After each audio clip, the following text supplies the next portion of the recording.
आप सबके भाई गीतकार प्रिंस प्रियदर्शी और नमस्ते प्रणाम। और हम माने आप सबके छोट भाई, आप सबके बेटा, आप सबके घर के परिवार, म्यूजिक डायरेक्टर प्रियांशु सिंह।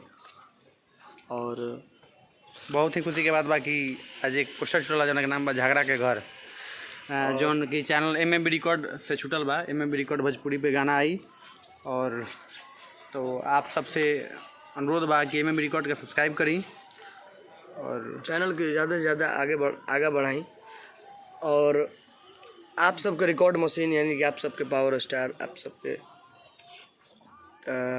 स्वर सम्राट पावर स्टार पवन सिंह भैया की आवाज़ में गाना बा झगड़ा के घर।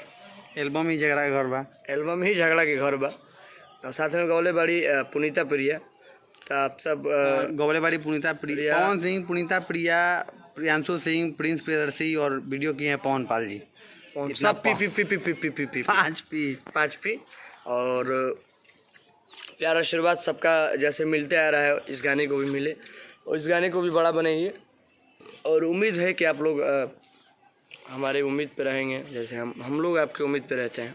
तो गाने को बड़ा बनाइए और चैनल का लिंक डिस्क्रिप्शन में है, तो सब्सक्राइब करिए चैनल को। और प्यार दुलार जैसे देते हैं वैसे देते रहिए। जय माता दी। जय माता दी।